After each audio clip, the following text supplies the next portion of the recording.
पूर्व मुख्यमंत्री डॉक्टर रमन सिंह का बयान सामने आ रहा है। आखिर बयान में क्या कहा, देखें पूरी खबर।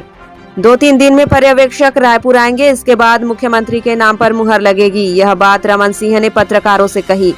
वहीं मीडिया द्वारा स्पीकर बनने के सवाल पर उन्होंने कहा, विधानसभा के सबसे सीनियर विधायक को प्रोटेम स्पीकर बनाया जाता है।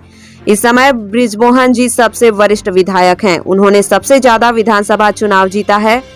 कांग्रेस पार्टी की बुरी तरह हार पर रमन सिंह ने कहा कि कांग्रेस के आकलन में चूक हुई है। जनता ने कांग्रेस के 5 साल के सरकार के कार्य पद्धति पर आक्रोश था, जो जनता ने वोट देकर निकाला है।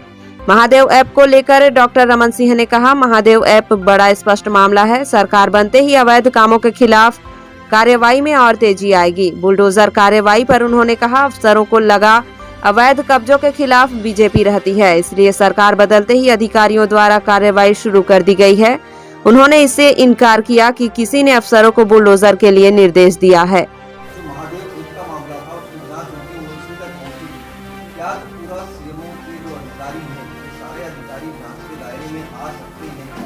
क्या उन पर किसी तरह की कोई कार्रवाई हो जाएगी? पूरा का पूरा सीएमओ का जो कार्यालय था वो संदेह के घेरे में था। जो तासीर फाइल की हुई थी उसमें तमाम अधिकारियों का बाकायदा जिक्र था कि किस तरह से पैसे ऊपर तक पहुंचे। देखिए, महादेव ऐप बड़ा स्पष्ट मामला है। ईडी ने सारे मामले को देखा है, जांच किया है और पूरे प्रमाण सहित प्रस्तुत किया है।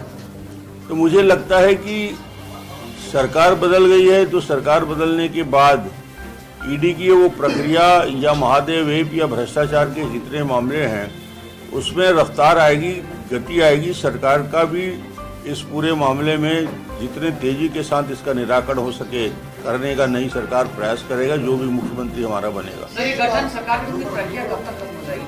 कहाँ देख रहे हैं आप, कहाँ रहेगी राजनीति? कांग्रेस को पूर्वानुमान लगाने में चूक हुई है और कांग्रेस ने जिस प्रकार 5 साल सरकार चलाया है, उनकी जिस प्रकार से नीयत और नीति रही है, उस सरकार को जाना ही था।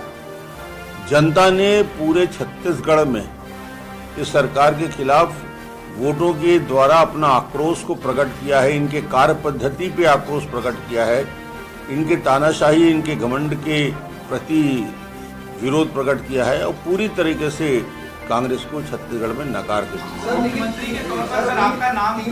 और इसमें काफ़ी सारी फाइलें जो 3 तारीख के बाद जो साइन की गई है बैक डेट में, वो मैं समझता हूँ कि सरासर गलत है और उचित नहीं है। उसकी एक बार जो भी मुख्यमंत्री बनेगा छत्तीसगढ़ में उसकी विवेचना तो करेगा, मगर मुझे लगता है कि ये ऐसा समय है कि जब तक सरकार का गठन न हो जाए कोई नए निर्णय लिए नहीं जा सकते, कोई नए आदेश जारी हो नहीं सकते।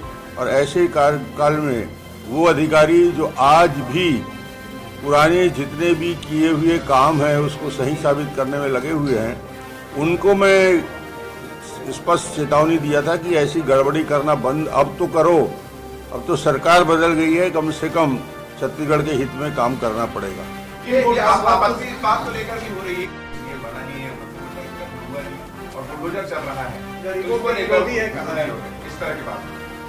जो जिस प्रकार अवैध रूप से छत्तीसगढ़ में, रायपुर में और आसपास जो अवैध कब्जे थे, प्रशासन समझ गया है कि आने वाली सरकार इस प्रकार के अवैध कब्जे और अवैध धंधे को बर्दाश्त नहीं करेगी। इसलिए ये प्रशासन सरकार बदलते ही अपने रवैये में परिवर्तन ला रहा है, अच्छी बात है। अब ये चूंकि पार्लियामेंट का सत्र चल रहा है और सारे वरिष्ठ लोगों की व्यस्तता भी है और 1-2 दिन में सबको मालूम है कि विजय के बाद विजय जुलूस और बाकी लोगों में व्यस्तता रहती है। मुझे लगता है 2-3 दिन के अंदर पर्यवेक्षक आ जाएंगे और निर्णय हो जाएगा। कांग्रेस को उम्मीद नहीं थी कि ये परिस्थिति